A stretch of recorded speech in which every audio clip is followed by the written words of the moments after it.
Welcome back to our story. Yuk cerita bareng masa lalu yang gak kalah seru sama harimu. Mangga Pinara. Halo, balik lagi sama aku Sari. Jadi beberapa hari ini itu banyak banget orang-orang di Jogja lagi menginformasikan tentang status Gunung Merapi, yaitu dari waspada menjadi siaga. Saking hebohnya, banyak banget berita hoax, foto-foto tentang erupsi tahun lalu. Nah, kali ini aku bakal bahas tentang Gunung Merapi. Jadi, aku bakal ngasih tahu kalian pertama-tama tentang profil Gunung Merapi dulu.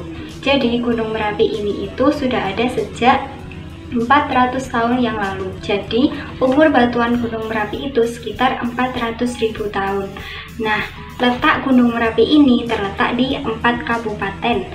Yang di bagian selatannya itu Gunung Merapi terletak di daerah Sleman, daerah Istimewa Yogyakarta.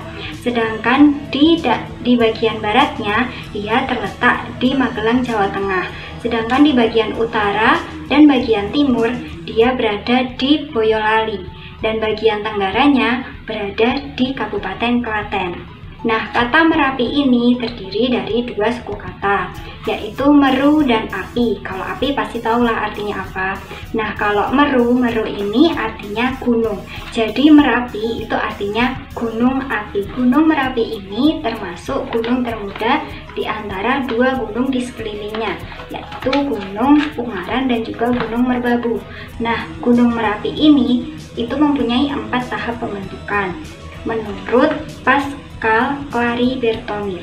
Nah, tahap yang pertama adalah pra-Merapi, yaitu sekitar 700.000 hingga 400.000 tahun yang lalu.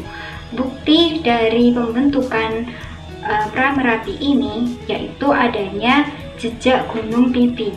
Tingginya itu sekitar 2025 meter.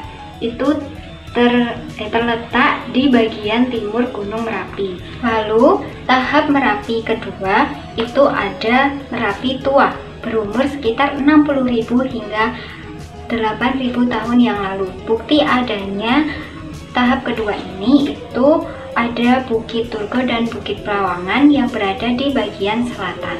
Nah, lalu tahap ketiga adalah Merapi muda, berumur sekitar 8.000 hingga 2.000 tahun yang lalu. Bukti adanya tahap ketiga ini itu adanya Bukit Gajah Mungkur dan Batu Lawang. Lalu tahap terakhir yaitu tahap keempat itu Merapi baru sekitar umur 2000 hingga sekarang. Nah, itu mulai muncul adanya Gunung Anyar di dekat Pasar Bubrah. Kita masuk ke sejarah erupsi Merapi. Nah, erupsi Merapi ini sudah terjadi sejak abad ke-19. Namun, letusan terbesar itu terjadi di abad 19 dan juga abad ke-20. Kenapa di abad 19? Nah, di abad 19 ini tuh letusan Merapi itu sangat besar dan terjadi setiap 100 tahun sekali. Sedangkan di abad ke-20 letusannya itu lebih ke sering. Di abad 20 ini dari tahun 1930 hingga 1931 ini letusan Gunung Merapi sudah 28 kali. Jadi sangat sering di abad ke-20. Saking besarnya letusan di abad ke-19, awan panas pada abad itu tuh mencapai 20 km. Tinggi banget kan? Nah, arah awan panas Gunung Merapi ini tuh tidak menetap di selatan saja atau barat saja, tetapi setiap tahunnya, setiap letusannya itu arah awan panasnya itu berubah-ubah. Seperti pada tahun 1930 itu dia lebih mengarah ke selatan. Nah, sedangkan pada tahun 2006 kemarin dia lebih mengarah ke tenggara, yaitu ke Kali Gendol. Dampak dari letusan-letusan yang sangat mengerikan itu terjadi pada tahun sekitar 1786, lalu tahun 1822, 1872, dan 1930. Menurut reunian Bemelan, letusan pada tahun 1872 ini menyebabkan kerajaan Medang Kamulan atau Mataram kuno berpindah ke Jawa Timur. Nah, Pada tahun 2010 kemarin dikatakan bahwa letusan 2010 itu sama persis ketika letusan di tahun 1930. Namun di tahun 2010 korbannya lebih sedikit daripada 1930.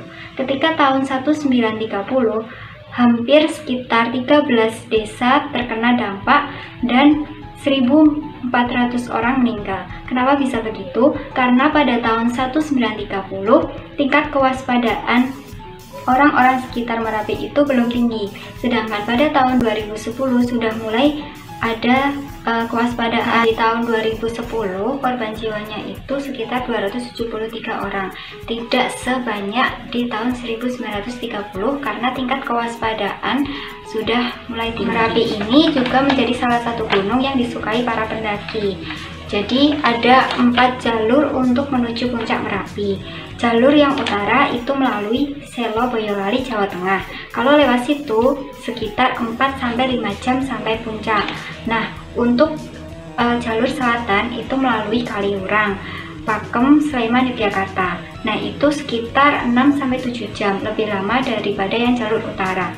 Sedangkan yang di barat laut itu melewati Serawangan, Magelang. Nah, untuk yang lewat Tenggara itu melalui Desa Deles, Kemalang, Klaten. Sekarang kita masuk ke 7 mitos Merapi. Jadi untuk mitos yang pertama itu Merapi itu adalah amarah dari kedua penjaga Merapi. Jadi ceritanya Merapi itu katanya dulu terletak di pantai selatan. Nah, tapi dewa meminta untuk memindahkan Merapi di tengah pulau, katanya sebagai penyeimbang. Nah, saat dewa menyuruh penjaga Merapi itu sedang menyelesaikan kerjaannya. Jadi penjaganya itu adalah kakak beradik yang berprofesi sebagai pengrajin keris. Nah, mereka sedang mengerjakan keris itu. Nah, penjaga keris itu meminta dewa untuk memberikan kelonggaran waktu. Tetapi ternyata dewa menolak kelonggaran waktu tersebut. Nah, akhirnya penjaganya itu mengancam bahwa Merapi akan memberikan petaka yang abadi. Nah, makanya sering ada kata-kata Merapi tak pernah ingkar janji. Nah, itu maksud dari ancaman si dua penjaga tadi. Makanya sekarang Merapi sudah ada di tengah Pulau Jawa. Lalu mitos yang kedua itu ada keraton di tengah Gunung Merapi. Jadi keraton itu orang-orang percaya berada di kawah. Jadi di dalam kawah itu ada istana dan juga keraton Merapi. Orang-orang di masyarakat di sekitar Merapi katanya pernah mendengar dan melihat, tapi tidak secara kasat mata. Mereka melihat keraton itu melalui mimpi dan suara-suara yang terdengar. Dan katanya orang-orang di sekitar situ kalau meninggal mereka akan menjadi prajurit dari kerajaan Merapi tersebut. Selanjutnya mitos yang ketiga. Mitos yang ketiga itu adanya pintu gerbang di Gunung Wutoh. Nah, jadi Gunung Wutoh di dekat Merapi itu dianggap sebagai pintu gerbang untuk masuk di kawasan Kerajaan Merapi. Nah, Gunung Wutoh ini dijaga oleh Nyai Gadung Melati. Nyai Gadung Melati ini menjaga tanaman, hewan, dan juga Gunung Merapi. Selanjutnya mitos tentang pasar gaib Bubra. Para pendaki pasti sudah tahu tentang mitos ini, tentang pasar Bubra. Jadi di pasar Bubra ini adalah pasar gaib, di mana batu-batu yang terletak di situ itu dianggap sebagai warung-warung atau tempat mereka berjualan. Lalu selanjutnya ada mitos tentang bunker. Jadi ada salah satu wisatawan yang berkunjung di bunker tersebut. Bentuk bunker itu tuh seperti bawah tanah. Ada tangga menuju ke bawah dan di dalamnya seperti ada ruangan. Saat dia masuk, udaranya sangat pengap dan panas. Lalu saat dia mulai keluar dan di dalam tidak ada siapa-siapa, ada suara menangis di dalam situ. Lalu mitos yang keenam ada hutan patok alap-alap. Hutan ini katanya digunakan sebagai tempat pengembalaan ternak Keraton Merapi.